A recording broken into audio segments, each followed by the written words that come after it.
we are done with the yung general part, which is simply solving for the design of machine members under different kinds of loads. Okay? So, whatever the member is, okay, ang pinag-uusapan natin is the kind of load that is being applied to the member. Okay? And with this kind of load that you apply to the member, then you find the dimensions of this machine member. Okay? So, very general po yung nauna natin na topics. Okay? So, ngayon naman po, we will go deeply onto each of the machine member. Okay? Anong klaseng machine member naman meron tayo? Specifically, a mechanical component. Okay? So, we start with the shaft. Okay? So, what would be our basis in designing the shaft? Okay?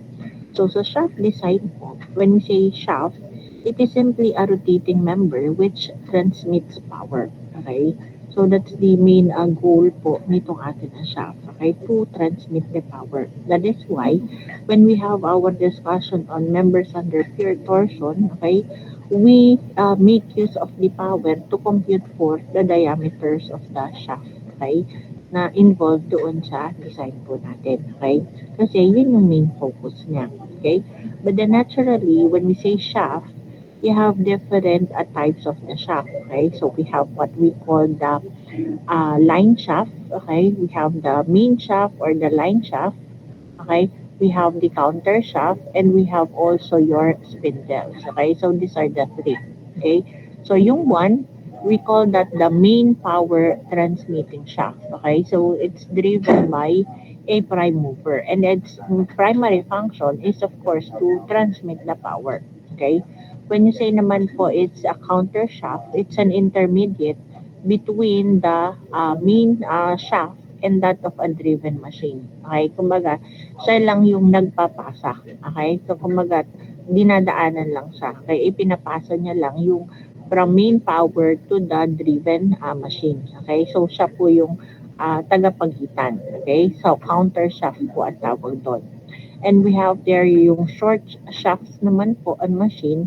We call that naman po yung mga spindles. Okay? So, spindles kasi nga sobrang maliliit.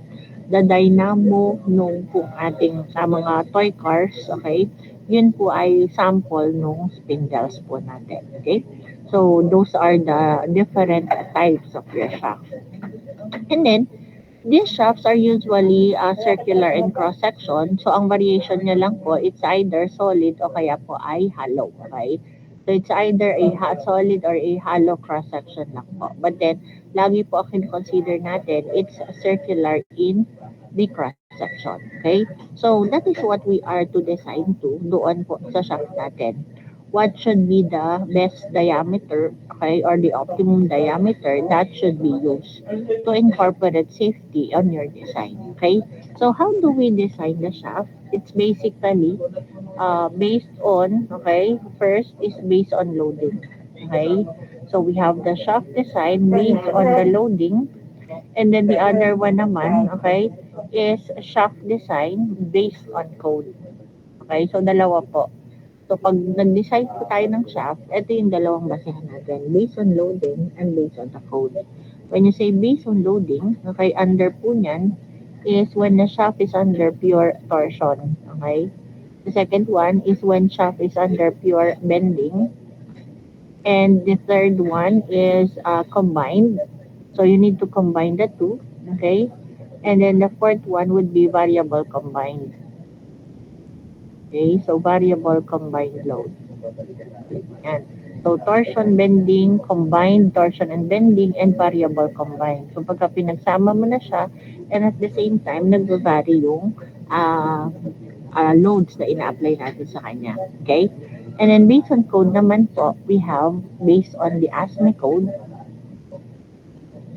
and the other one is the PSME code. Okay, so ASME is American Society of Mechanical Engineers.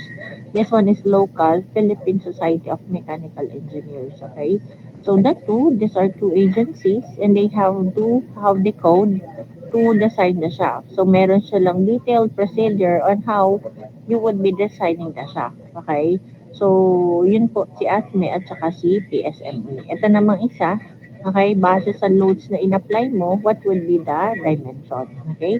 So, yun po yung pagkaiba ng dalawa. Okay? So, if you are to consider this two po, okay, basically, mas madali pong i-design siya based on code. Okay? Kasi, sabi nga natin, meron na siyang detailed procedure. You simply have to follow. Okay? Yan.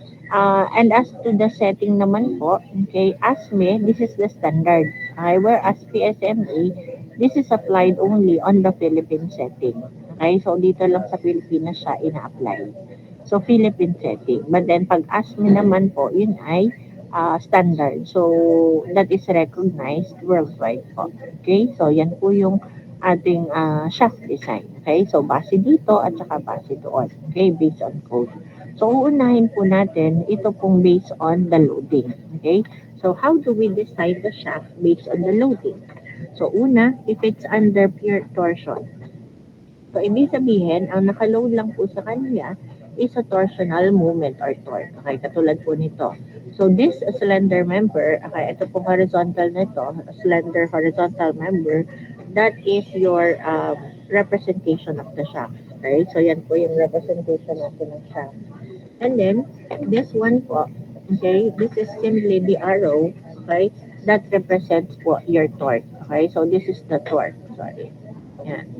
So, yung pong arrow na yan, okay, yan pong rotation na yan, that pertains to your torque. And the two ends of the shaft, it pertains to the bearing. So, when you say bearing, ibig sabihin, meron tayong corresponding reactions on these bearings, okay? So, when you say shaft under pure torsion, ang ikinoconsider lang po natin is yung pag-rotate po niya, okay? Yung movement po niya, okay? So, the torsional moment or the torque, okay? So, this is basically the same lang po sa members under pure torsion. Okay? Kasi pure ano po siya, yun lang po yung naka-apply sa kanya. Okay? So, ano lang po tayo ngayon to a shaft. Okay? But then basically, same lang po yan. Okay? So, what would be the corresponding induced stress? So, the corresponding induced stress is called the torsional shear stress. And if you recall, the equation for torsional shear, ano ba yung equation natin? Tau is equal to general TC over J. This is the general equation. And if you recall, tayo po ay nag-derive para sa solid shaft, ganun din po para sa hollow. Okay? So, yan lang po yung variation ng atin na shaft, solid or hollow. Parehas po yan na circular. Okay? From TC over J, you have J for solid, J for hollow. You call this the polar moment of inertia. And C is simply a radial distance. And to obtain yung tau, ang kinukuha po natin ay maximum. And the maximum value of tau or the torsional shear stress is obtained kapag po maximum ang value ng C. Okay? So, yun po ay na-derive natin. Then, we come up with tau for solid is equal to 16T over pi d cube. Okay? At kapag hollow naman po, di po ba yan ay 16TD over pi quantity d to the fourth minus d to the fourth. Okay? So, yan po yung atin na equation. Okay? Yan na-derive po natin dati. And that is the same pa rin po dito sa shaft under pure torsion. Okay? Yan pa rin naman po yung equation. Hindi naman po yan mababago. Okay? So, dito lang po ngayon, we will be introducing what we call the diameter ratio. Okay? So, ito po yung i-introduce natin. We call that yung K as the diameter ratio. Okay? So, how do you obtain po or paano po natin ba isasama yung diameter ratio? Okay?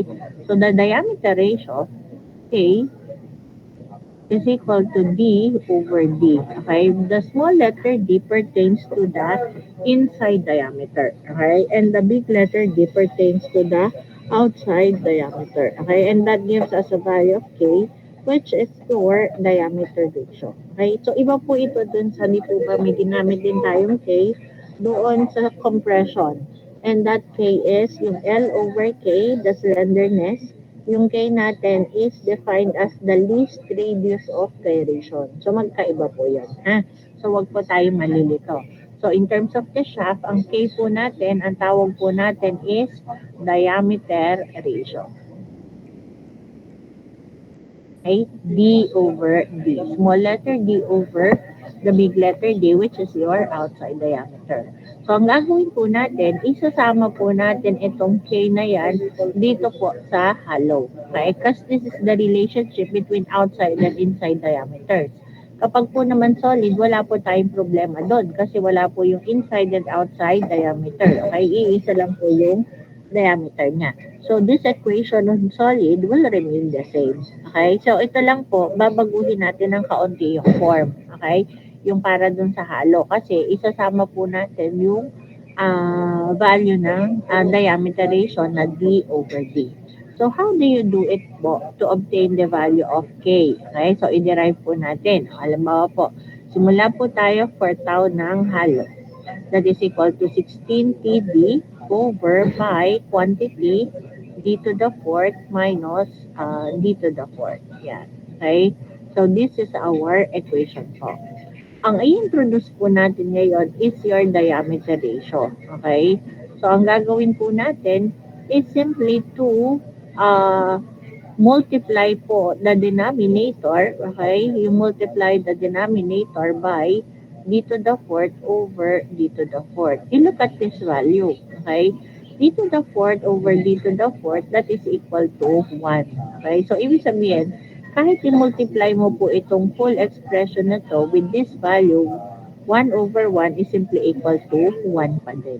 Okay? Kaya, hindi maaapektuhan yung value niya. Okay? So, i-change lang po natin yung form.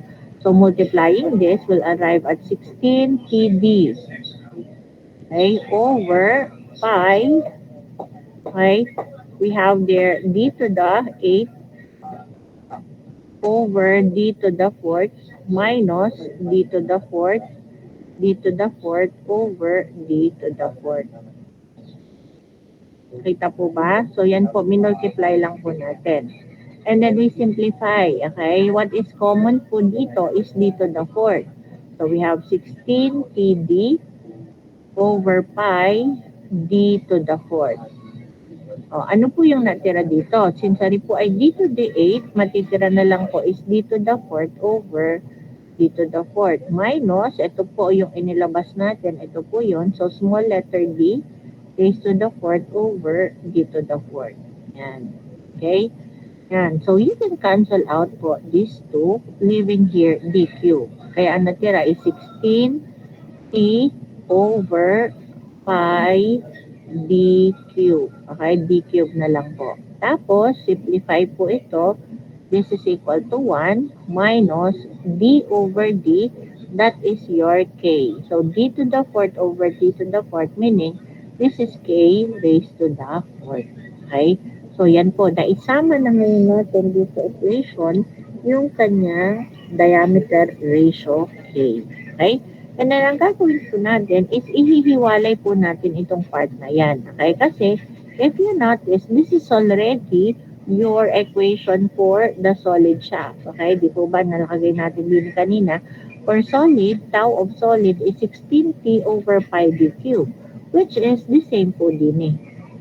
Okay? 16t over pi d cube. Ano na lang po ang matitira dito? 1 over 1 minus k to the fourth. Okay? So, ito times this one. And look at this part. Okay? Ito pong part na ito, this is your tau of solid. Okay? This is tau ng solid multiplied by 1 over 1 minus k to the fourth. Ang tawag po natin din sa factor na yon, this is your hollow factor. Okay? So, ginagamit mo once you have your test specimen, hollow in cross-section. Okay? Kaya anong equation yan? So, tau ng hollow is simply equal to tau ng solid multiplied by 1 over 1 minus k to the fourth or the hollow factor. Okay? So, yan lang po yung kanyang naging equation. Okay? So, parehas din po. Kung ayaw nyo naman pong gamitin yung k, parehas lang din po yan dito sa equation na to. Okay? So, parehas po silang dalawa. Okay? Yun lang isa kanina, gumamit ng k. Okay? So, this becomes what? 16t over pi d cube times 1 over 1 minus k to the fourth. Ano po yung hollow factor? So, it's the solid, tau po ng solid times the hollow factor 1 over 1 minus k to the fourth. So, yun lang po ang naging equation niya. Okay? So, that is how we incorporate, okay, yung diameter ratio of k is equal to d over d.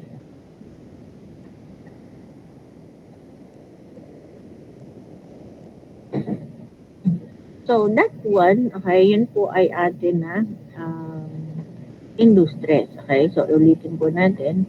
So, for the induced stress of a shaft under pure torsion, the induced stress is tau, or the torsional shear stress, equal to 16t over pi d cube times the hollow factor 1 over 1 minus k to the fourth. Okay, so this is our general equation for your induced stress. Okay, so general po natin kasi applicable na po yan both for solid at saka po yung hollow. Okay, kapag po solid, ang gagawin nyo lang, alsin nyo lang yung hollow factor. Tatakipan nyo lang, hindi isasama. Okay, umaga ay you exclude this one. Okay, pag siya po ay solid. Kapag po hollow, then you need to include. So, this is our induced stress. And sa design po, anong gagawin ulit natin? You are to equate, okay, the design stress to the induced stress of the material. So, your tau d would be equal to tau. This is equal to 16t over pi d cube times the hollow factor. Okay? Equal to your value ng tau d. And what is the value of your tau d? Balik po ulit tayo dun sa dati. Where your tau d, that is equal to tau u over fs, o kaya naman po, tau d is equal to tau y over factor of safety. Okay? Maalin po sa dalawa na yan. Okay? Yung value ng tau d po natin. Okay? Dependent upon the type of material. Okay? So, yun po yung gagawin ninyo to come up with the dimension. Okay? So, makukuha mo po dyan yung dimension d. Okay? And then, you will be using the ratio d over d equal to k to obtain the, say, the inside diameter. Okay? So, ganun lang po ang gagawin dyan. Okay? And then there is another thing, okay, this is under strength failure. Okay? Under deformation failure naman po, ano ulit yung ating equation dyan? Theta is equal to TL over JG. Okay? That's the general equation. But then, we have modified it to a solid and a hollow shaft. Okay, kaya anong nangyari? Kapag theta ng solid, 32 TL over pi d to the fourth g. Okay?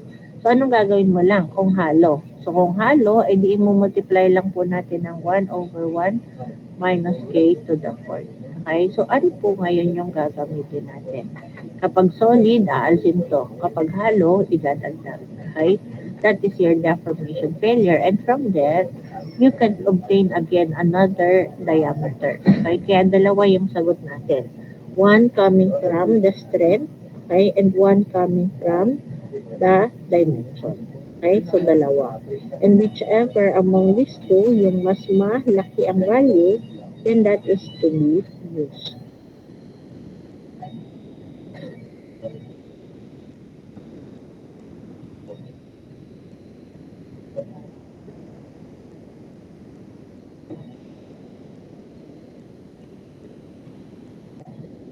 Okay, may tanong po. Okay, so ang idinagdag lang po natin is the hollow factor. 1 over 1 minus k to the fourth. Again, you have to choose, therefore, choose the bigger dimension.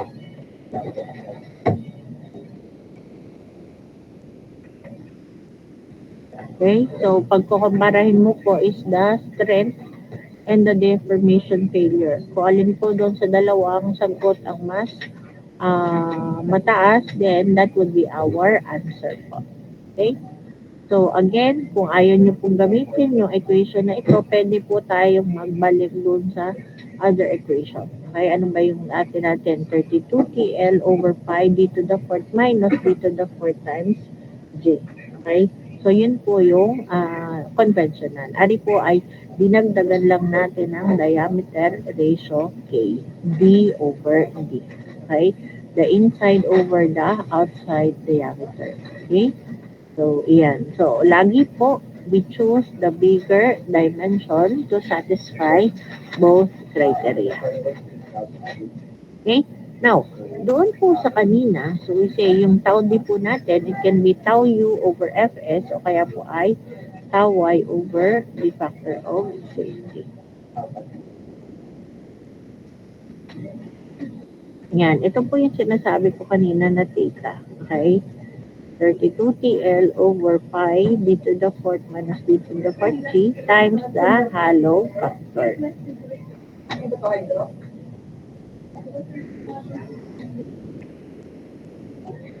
May question po? Hello?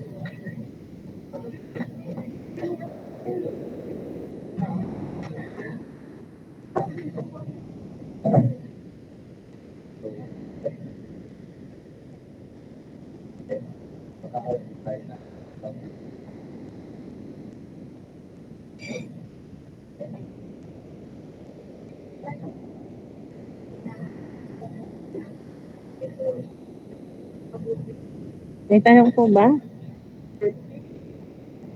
Hello? Wala po, ma. Okay.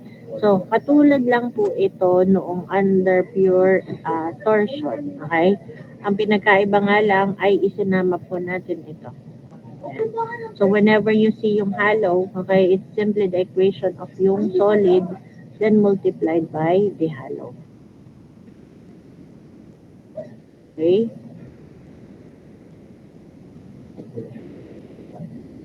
Yung tawag po din that's the hollow factor.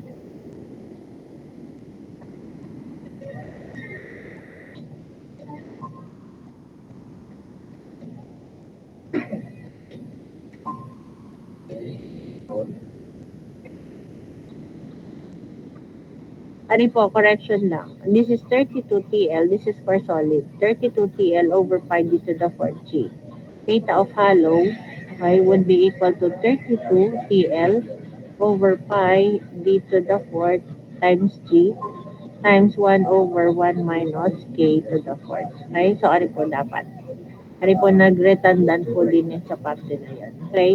So kaya nga po nilagyan na natin siya ng k. Okay? It's the this will take care of the relationship between the outside and inside diameters. Okay? So ano po yung final.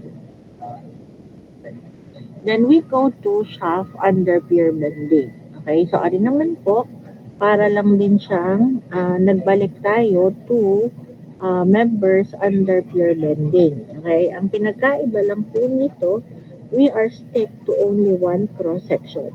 Okay? Hindi katulad noon sa bending. Tinalakay natin is what? The different regular cross-sections in the economic sections. May letter T, may letter C, yan. Okay?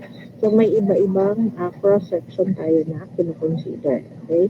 But then, kapag po shaft under bending, so ay consider lang na po natin is circular, okay, cross-section. Magvavary lang po siya, depende saan. Okay? Magvavary lang po siya doon sa solid o kaya po ay hollow siya. Okay? Yan po yung under pure bending. So, you look at the illustration here. Again, this is your shaft. So, the long straight member, this is your shaft. At yung magkabila po niyan dulo, these are your bearings. Okay? So, magkabilang dulo po yan. So, kapag po may bearings dyan, ibig sabihin, you have the equivalent force, okay, or reaction on that particular area. Okay? So, this is the support at A, and then this is the support at C. And then you have here the load FB.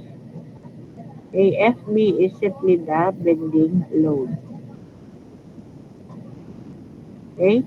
So when we design po these members under pure bending, ang katulad po niyan ay yung pong dati nating members under pure bending. Okay? So the general equation for the flexural stress, this is your induced stress. Okay? Ano po ang tawag natin? So we call this your flexural. Okay? This is the flexural or the bending stress.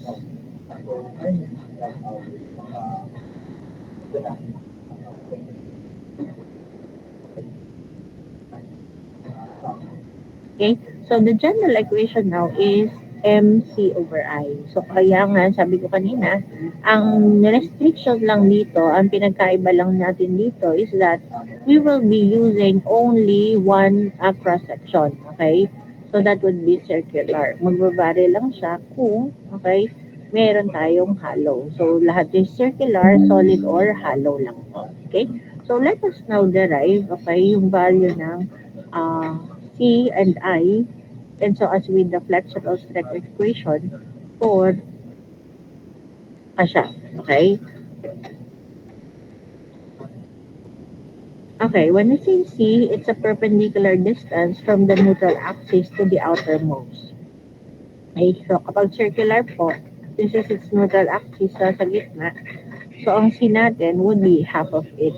Okay, so C would be equal to D over 2. Okay, diameter over 2. And I kapag po circular, is 5 d to the 4th over 64. Ano nga po ulit tawag dun sa I? Everyone, ano yung I na yun? Moment of inertia po. Correct. That is the moment of inertia. Doon sa torsion kanina, okay, yun naman ay J, okay? That is torsional moment of inertia. Okay? So, yun lang po yung sa dalawa. Polar moment of inertia for the value of J. This is rectangular moment for letter I. So with this po, we solve po for the flexural stress for solid shaft. Okay, so from there, try po natin i-solve. For solid po, the flexural is equal to MC over I. Tapos ito po, i-substitute po natin dun sa C at sa I. So, C is D over 2, and then I is pi d to the 4th over 64. Okay? So, with this now, okay, pwede po natin na pagbaliktad din po ito, okay, para maging reciprocal. So, M D over 2 times, okay, 64 over pi d to the 4th. Okay, so we'll have here now, ito at ito po, magiging d cube na lang, 2 and 64, magiging 32. Okay, so aray 32, aray ay d cube. Okay, so rewriting that, deflectional stress would be equal to what? M, okay, times 32 divided by pi d cube. Okay? So this would be the equation now. Flexural stress is equal to 32m over pi d cube.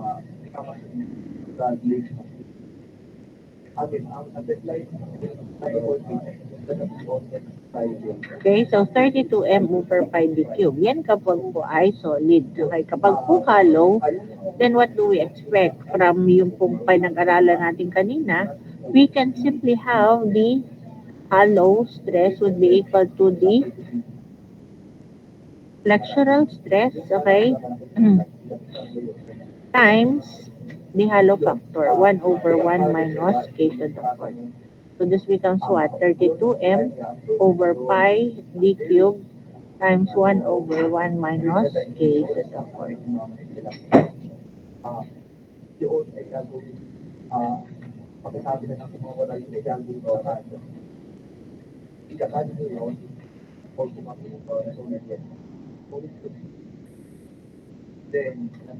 Okay, so we have here now the for hollow. Okay, so yun lang po ang gagawin natin. Whenever hollow, i-multiply mo po siya nung hollow factor 1/1 minus k to the fourth. So it's the solid multiplied by yung hollow factor po natin. Okay?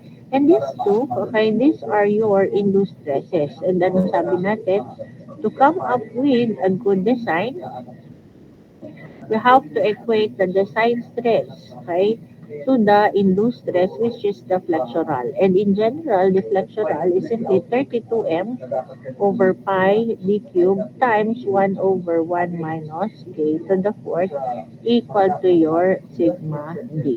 Okay? Pag siya naman po ay hindi halo, ay di asin lang po are hanggang din na lang po yung equation po natin. Okay? Kung siya po ay design stress naman, okay, ano naman po yung value ng design stress natin? Your design stress based on the ultimate, that would be sigma u over fs, or the design stress can be sigma y over factor of safety, depending upon the type of your material. Nakuha po ba? Nasundan? So, the same lang po yan dun sa mga equation po natin. Okay? Ano lang idinagdag natin? The hollow factor. Okay? So, kung hollow po, ang multiply lang natin dun sa mga dating equations of the solid, yung 1/1 minus k to the fourth. Okay? So, ganun lang po siya kasimple. Yung po, again, yung m na yon, yung moment po na yon, ay katulad din po nung dati natin diniscuss. Kung paano ba siya makukuha yung value. Okay. I want you to try po, okay, this sample problem. Okay, wag muna pong titingnan yung solution. Okay, I want you to try it first po on your own. So, ang gagamitin po nating equation, okay, although pwede yung dati, pero ngayon, you are to use the factor K, okay, the diameter ratio K. So, pag po nakakita kayo ng diameter ratio, that's an implication na po na siya ay hollow shaft. Okay? So, hollow shaft na po yun. Kapag po may kasama na K. Okay? So, try to solve po this sample problem 1. Okay? Sample problem 1, this is on, ano po yan? This is on torsion. Okay? May nakalimutan po pala ako din sa bending. May alala ko lang. Okay. So, dini po sa bending, okay, ito po is yung bearings natin sa magkabilang dulo. Okay? So, yung bearings po na yan, it serves as the support. So, kung gagawa po tayo ng shear and moment diagram to obtain the value of M, maximum moment, so ito po, dapat may reactions dito sa dalawang dulo, okay, doon sa bearings, and then you have here the load FB. Okay, this is your bending load. So, yan po yung gagawa natin at hahanapan ng maximum moment. Okay, yun po yung M na gagamitin natin dito sa equation po natin. Okay, so ito naman po walang problema kung doon sa table 82 ay available. Okay, pero pag doon po sa iba, di yun po, you need to draw the shear and moment diagram. Now, paano naman po kinukuha, ma'am, yung bending load, FB? Okay, so you recall here, okay, you need to recall torque is equal to force multiplied by the radius. Okay, T is equal to F times R. Okay, so from the given torque, okay, yung F po na yun, that is your bending load, okay, FB, that would be the torque over the radius, okay, over R. O, yan. You can use a small r or big letter R, depende kung siya ay, ano po. So, it should be the radius of the gear or the pulley. Okay, so it's the radius of the gear or the pulley. Okay, so this is the torque of the shaft divided by the radius of the gear or the pulley na nakaload sa material. So, ang indicator po natin that the shaft has bending ay kapag po meron kang gear or pulley that is loaded to it. Okay? Yan po. So, kung may gear, may pulley, yan po yung indicator na meron tayong bending. Now, you would say that the bending load FB is equal to the torque divided by the radius. Okay? FB is equal to torque over the radius of the gear or the pulley. Now, so you say, meron po dyan na torque. Okay? Meron po dyan na torque. So, ibig sabihin, From torque, there is power. Okay? So, torque, there is power. Now, paano po siya, ma'am, na naging pure bending kung may torque? And torque is responsible for yung torsional moment, okay, or yung torsional shear stress, okay? So, ibig sabihin po niyan, okay, itong torsional effect, okay, yung torsional effect, ninineglect lang po. Kaya naging pure bending siya, okay? So, nineglect lang po yung torsional effect and considered lang siya as a bending load. Okay? So, ginamit mo lang yung torque to compute for the bending load. So, in-ignore natin yung torsional effect. Pero, kung wala pong statement na you have to neglect the torsional effect, then kahit po ganito yung itsura, yung schematic diagram niya, this can be a combination of torsion and bending. Okay? Yan, pwede po yung torsion and bending kung hindi mo po ini-neglect yung torsional effect. Okay? Dito po kasi ginagamit natin yung torsion to compute for the bending load FP. Again, it's just the torque divided by the radius of the gear or the pulley. Okay? So, yun po yung magbibigay sa'yo ng bending load. Tapos, tsaka ka po gagawa ng shear and moment diagram po siya. Okay? So, ganun lang po. Lagi po doon sa bearing, meron po tayong reactions na ilalagay. Okay? Yan. So, doon po siya mahahanap. So, later po, pagsasamahin natin, pag yung dalawa na, hindi mo i-ignore yung bending moment. Okay? At saka yung torsional effect. Okay. You try solving muna po this sample problem 1. Again, this one po is under pure torsion. Okay? So, ang gagamitin po nating equation is the one which involves your diameter ratio K. Again, yung K po natin, that is simply D over D. Okay? The small letter D pertains to the inside diameter and the big letter D pertains to the outside diameter. Okay? So, yun muna po ang gawin. Try to resolve po sample problem 1. Okay? Using yung value po ng diameter ratio. Naintindihan po ba ang gagawin? Hello? Okay, very good. Okay. Sige po, balikan po kayo later. Saglit lang naman po ito kasi ito naman ay the same lang doon sa dati natin na ginagawa.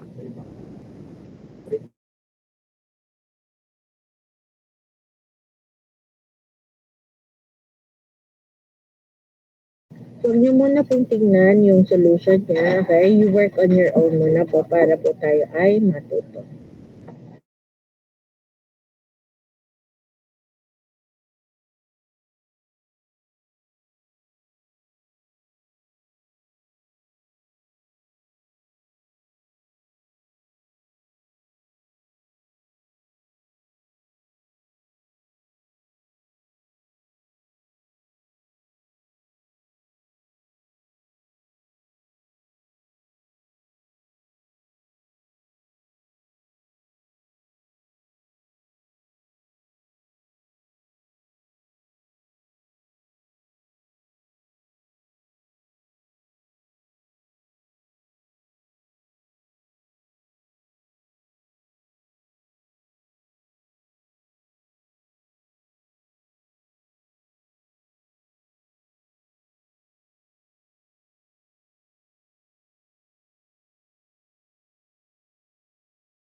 Okay, so let us see your solution against what is written on our lecture note. Okay, so we have here a cold finish shaft.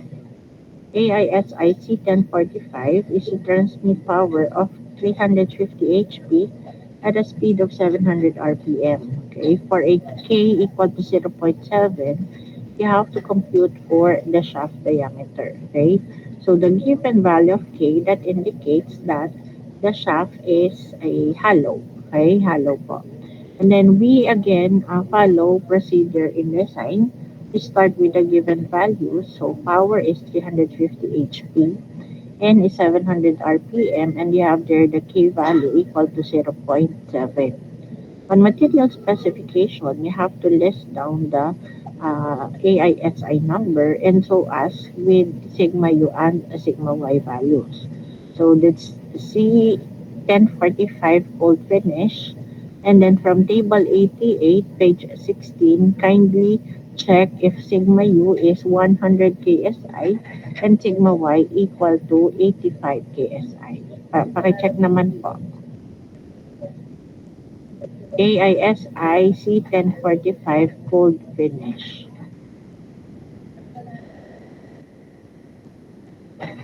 Tama po ba? Okay, good. And then for the factor of safety, okay, you are not given here the factor of safety.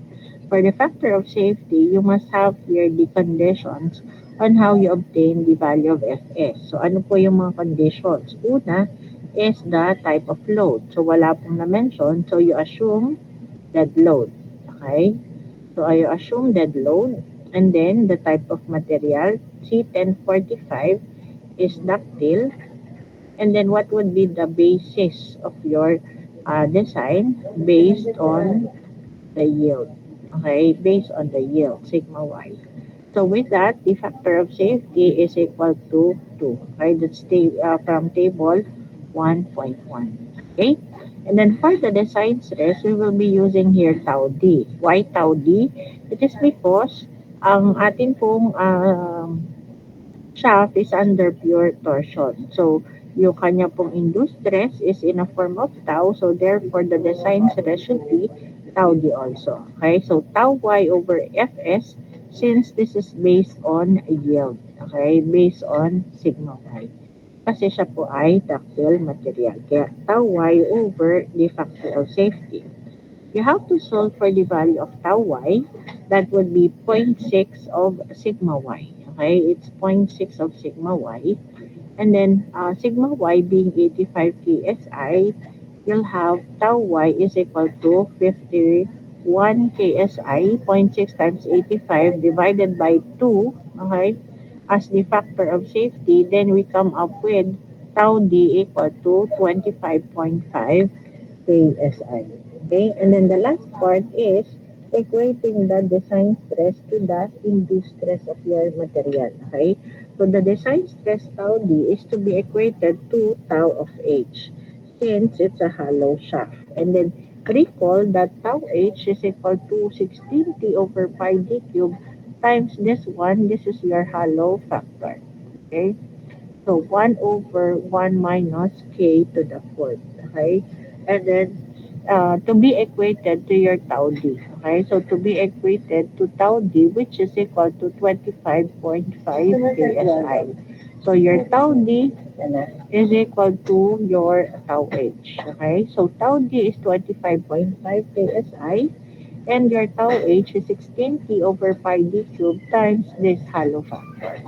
Okay, now you have to solve for the torque. Okay, since the given power, okay, you use the equation power equal to Tn over 63025. Then you find value of the torque. Okay, using this equation, the power should be in HP and N should be in the RPM. Okay, to arrive at a torque in pound inch, and then you have to convert that into kip inch para pare-parehas po yung isa-substitute natin. May consistency po tayo ng unit na ginamit. Okay? So, we arrive at 31.5125 kip inch. And then, siya po yung isa-substitute natin mula po dito. Okay? So, substitute po natin your tau d is 25.5 ksi, and then the torque, okay, tau for hollow shaft is 16t over pi d cube times the hollow factor. Okay? So, yung torque po, okay, is to be substituted 31.5125 at yung K po na 0.7. Okay? And with that po, you can arrive at the value of the diameter. Okay? So you have your diameter is 2.023. Okay? Or say, this is 2 and 1/8 of an inch. Okay? And then, ano pa po yung isang dimension? You need to find the inside diameter. Okay? So the inside diameter, you will make use of the value of K, D over D. Okay? So ano po yung value nung D natin?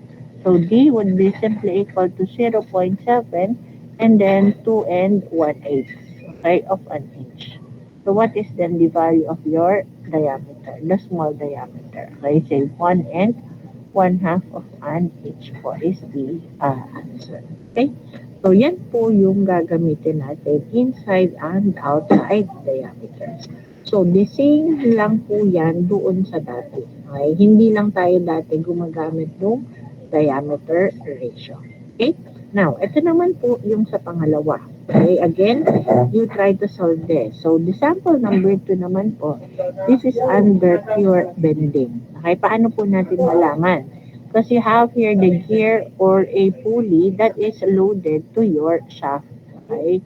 So this is the gear or the pulley, then that serves as your bending load FB. Okay? This is the bending load. Basta po makakita kayo ng ganyan na naka-load towards sa shaft, then that is your bending load. At ito naman pong dalawa, yung bearings, this will serve as your reaction. So reactions at A or support at A, then this would be reaction at point C, A, B, and C. Okay? Shaft with K equal to 0.9 made of AISI C1045 as roll. This time is to transmit 60 kilowatt power at 1350 RPM. It is loaded with a 12-inch spark gear located at the midspan of a total length of 36 inches. So if it's 36 inches, then location of the gear should be on the midspan, so it would be 18 inches from each of the sides. Okay? Consider static load and bending effect only. Okay? Compute for the required diameter. Okay? So what should be the diameter of the shaft? Okay? So yan po yung D. Okay? So what should be its diameter? So this is hollow since you are given a value of K equal to 0.9. Okay? So, ang gagawin po natin, nakita mo doon, ay meron po ma'am power. So, if it transmits power, then therefore, meron siyang torque. Okay? But then, we will not be evaluating here the torsional effect. Okay? Kasi nakalagay po dito sa problem po natin, consider the bending effect only. Okay? Kaya, hindi po isasama yung torsional effect. Okay? Kaya, itong solution po natin dito for number 2, problem 2, it would simply be based on your bending only. Pero kung wala po yung statement na to, yung bending effect only, then this can be categorized under combined torsion and bending.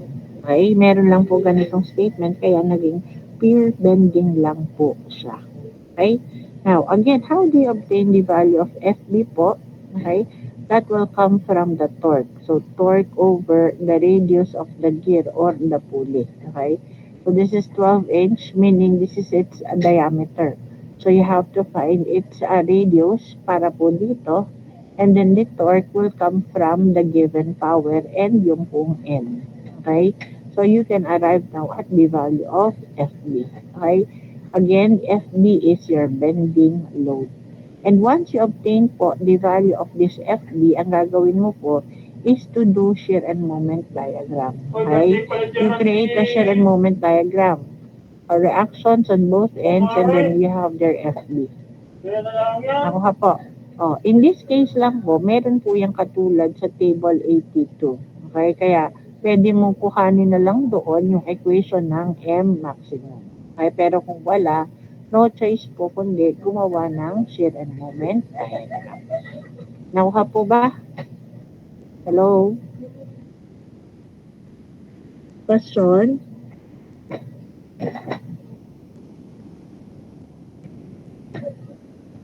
Section 3. Nasaan na po kayo?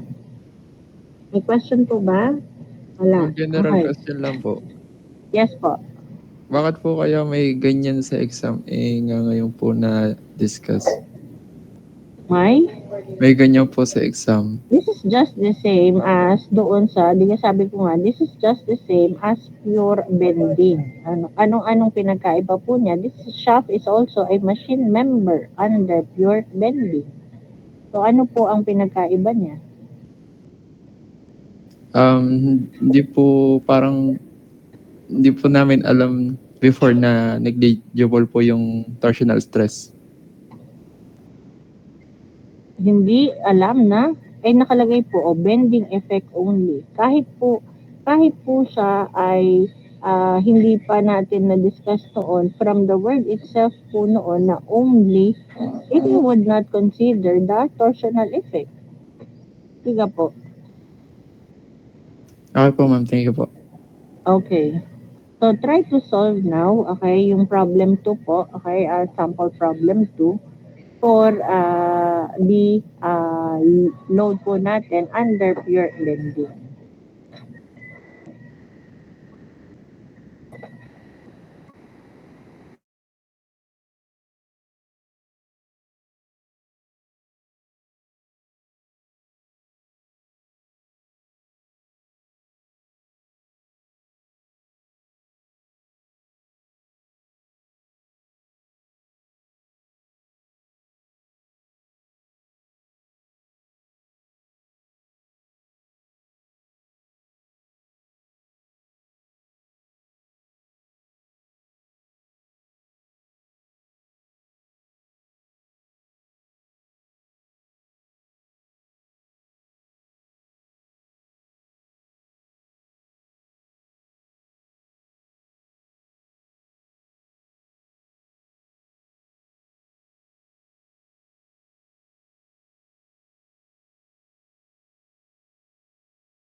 Okay, so what are your answers po? Okay, so let us see yung sample po. You are given here a power equal to 60 kilowatts, okay?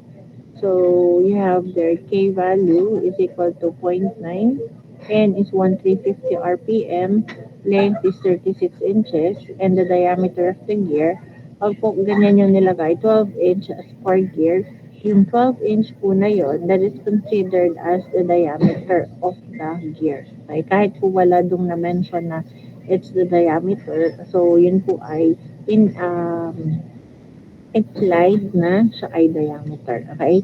So, we will be using only the radius. So, divided by 2, you come up with the 6 inches. And this 60 kilowatt power is then converted into HP, equivalent to 80.43 HP. And then for material, you are given C1045 as rolled from table 87, page 14. Kindly check po ha. Sigma U is 96 KSI and sigma Y is equal to 59 KSI. Now, for the factor of safety na hindi rin po binigay, you will be using again your table 1.1. Okay? So, it's a static load. Okay? So, at static load or you naka-mention naman po doon. Consider static load. So, meaning it's a dead load also. And then ductile for 1045. And then since ductile, it is based on the yield. So, with that, Fs is equal to 2. For the design stress, you use sigma. Why do we use here now sigma D? Okay? Bakit po sigma D ang ginamit natin? Kasi this is under pure bending po. Okay? So it's under pure bending.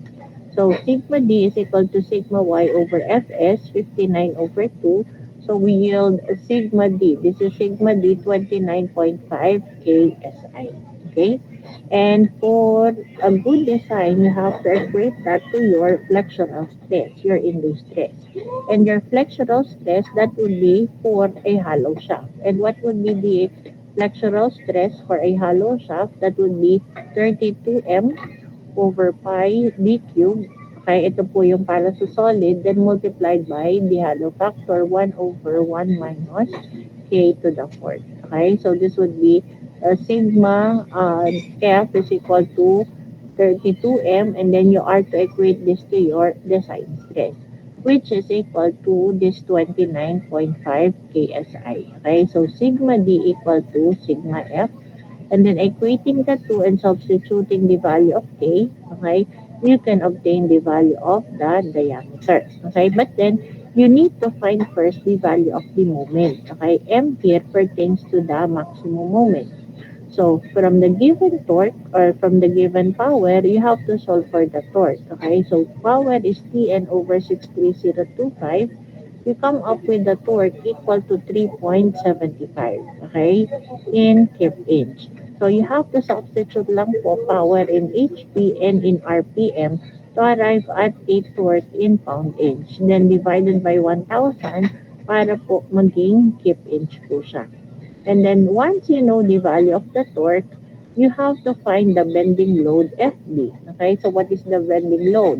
The torque over the radius of the gear. So this torque, you have to divide that by the 6 inches, yung pong para doon sa radius ng gear. Tapos, you arrive at this bending load FB. Now, with this bending load, okay, ang gagawin mo po is to draw the shear and moment diagram. Okay? So, ano po yung itsura niya ngayon? So, siya po yung, yung shaft po natin. Okay? Tapos, doon po sa bearings, that will serve po as your support. Okay? So, you have their RA, tapos po ito yung RC. Tapos, dito po sa gitna, this is where, yun pong atin na gear naka-load. Kaya, dyan po may bending load na FB. Okay? So, ari po yung FB na yan, okay, yung torque divided by the radius of this gear. So, ito po yung FB, okay? Ari po yung equal dito sa 0.625 kip, okay? And then, to obtain po yung moment dito, ang gagawin mo po dyan, edi mag-share and moment diagram. But since in table 82 po, okay, there is available na equation for the maximum moment, okay, kapag po ganito yung setup, kaya kinuha na lang po natin yung equation, FL over 4. Yung F po na yon, that would be the bending load FB. Okay? So this is the bending load FB. Okay, in kips, yung length po is the total length of your shaft. Kaya po itong 36. Okay, so you always refer po doon sa uh, um, figure po doon sa table 82 and then try to relate po dito sa nasa problem po natin. Okay? Kaya yung length is 36 divided by 4 giving us a value of the maximum moment. Okay? Equal to 5.63. Kung hindi naman po tayo gumamit yan, pwede pa rin po ito. Okay? And you will yield the same. What would be the maximum moment for it? Pagka ganito nga lang po, medyo matagal kasi you have to find first what is RA and RC using the equations of equilibrium. Say, take moment at C, makukuha yung RA. Okay? And then, you can use summation of forces para makuha naman yung RC. Tapos, tsaka ka pa po mag-shear and moment diagram para makuha mo the same value ng moment. So, ang restriction lang po nun is kapag walang the same illustration doon sa table 82. Okay? Kaya wala kang ibang pwedeng gawin kundi maggawa ng sarili mong shear and moment diagram to obtain the maximum moment. And then, knowing the value of M, okay, you substitute na po to the equation kanina. This is your design stress, okay? Yung equation po kanina, yung sigma D equal to 32M over pi d cube times 1 over 1 minus k to the 4th. Okay, so ari po yung M, okay, ito po yung pi d cube, and ito po yung k na given 0.9. So you arrive at this diameter, okay, and then say this is equivalent to 1 and 7/8 of an inch. Okay? Yan. And then you find the value of the small letter d using yung k po, diameter ratio. K is d over d. And then you find the small diameter given 1 and 7/8 and 0.9 ang value po. Okay? So yun po yung magiging answer po natin. Okay? Question? Hello? Tanong po. Yan. So, ang sunod po natin is, i-combine na po natin siya. Okay? So, i-combine. So, sa illustration po natin, so, nadin lang po tayo ha sa, balik ko lang po dito.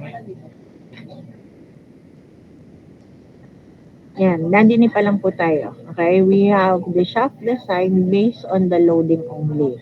So, yun po yung torsion, pure torsion. Ang kasunod po ay yung pure bending po. Okay, so pure torsion and pure bending. Ang combine po, yung pong dalawa pagsasamahin. Okay?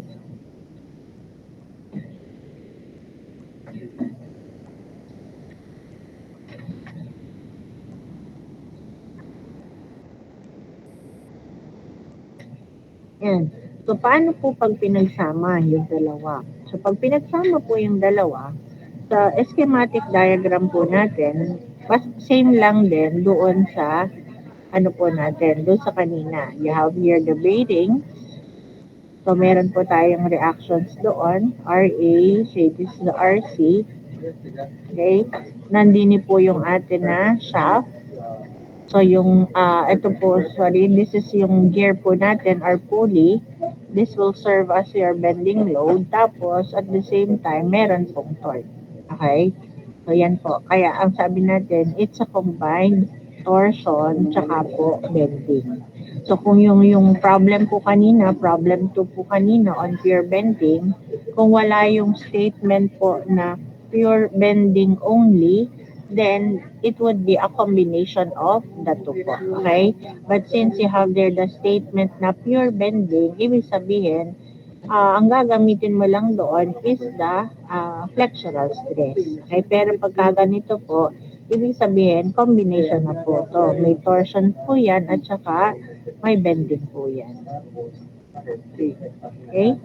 Now, here po, ang gagamitin po natin ang gagamitin po nating equation, okay, is the maximum shear stress theory, and then the other one po is the maximum normal stress theory. Okay? So, yun po yung dalawa pag kinambay na po natin. Ito pong dalawang to, yun po yung gagamitin natin. Okay? Maximum shear stress, this would be used po for ductile material. Okay? At ito naman pong maximum normal, okay, this is used naman po for brittle materials. Okay? So, ano po yung ibig sabihin ng kada theory po na yan? Okay? Yung maximum shear, maximum normal, ibalik ko po din sa illustration kanina. Yan. Okay? So, combine po siya ng torsion at saka po ng bending. Okay? So, dalawa po yung theory natin. Una, okay, is maximum shear stress. And then the other one naman po, these are the two theories. Okay? The other one is maximum normal stress. Okay? So, maximum shear stress, ang ibig sabihin po diyan, sa theory na yan, okay? Kapag po pinagsama yung torsion at saka yung bending, okay? Yung mas critical po dyan is yung ito pong shear or yung torsion. Okay? Kumbaga po, nakikita nila that the material failed mainly because, okay, of this torsion. Okay? Pag nasira po siya, medyo doon sa parang nag-twist yung ating member. Okay? Ito naman, kapag maximum normal naman, kung pinagsama mo yung dalawa, dominating naman po is the bending load. Okay? Kaya ano nangyayari? More on bending ang na-observe nila na failure on the material. Okay? And this is seen kapag maximum shear, yan po ay mainly on ductile material at ari naman po ay kapag brittle. So, when you subject a ductile material to combine torsion and bending, yung failure niya po is mostly because of the torsion. Okay, kumbaga yun ang nangyayari sa kanya, napipilipit more. Doon sa pagkapilipit niya, okay, pag twisting na, doon siya nasisira. Okay, kapag brittle naman, you subject it both to torsion at saka po bending, ito naman po ang nangyari. Okay, yun namang bending yung dominating sa kanya. Okay, more on yung failure niya is because of the bending and not because of the torsion. Okay, so yun po yung dalawang theory. So, wag ulit po natin sila paglalahukin. Okay? Kapag po maximum shear sa ductile, ari po para sa brittle. And for symbol, pag ang maximum shear po, you call it your tau max. Okay? Ari po yon. Okay? At ito naman po, maximum normal, yan po yung sigma maximum. Okay? So, yung tau max at yung sigma maximum po, these are your new induced stresses. Okay? So, ari po yung bago natin na mga induced stresses. Tau max at sigma max. Okay? Kanina po kasi doon sa isa-isa lang, it's either tau lang o kaya ay sigma lamang. Okay? Pero pag po pinagsama mo sila, the induced stress, okay? These are your induced stresses. Okay? It's your maximum shear at saka po maximum normal. Okay? At dito pong dalawang ito, yan ngayon yung i-equate natin to your tau D and this is equal to your sigma D. These are your design stresses. Okay? So, ito ngayon yung design stresses. Ito yung induced stress. The design stress is just the same. Yun pa rin yung sigma Y over Fs or sigma U over Fs. Dito naman, yung sa tau Y over Fs or tau U over factor of safety. Okay? Ang naiba lang dito is your induced stress. Ang equation ngayon is tau max o kaya ay sigma max. Okay? So, of course, this will have a different equation kesa doon sa pure tension o pure torsion at saka sa pure bending. Okay? So, iba na yung equation. And then, we will be deriving ano ba yung equation ng tau max at saka sigma max. Okay? So, next meeting po natin i-derive what should be the equation of your tau max and sigma max as your new induced stresses. Okay? So, yun po tatandaan. Ito po ay bagong induced stress. Okay? Since pinag-combine po natin yung dalawa. Okay? Any question po? Wala na? Okay, good. Sige po, I'll stop my presentation. Pakibasa na lang po ulit yung kasunod nito para mas mabilis tayo by next meeting po. Okay, you open your camera now for our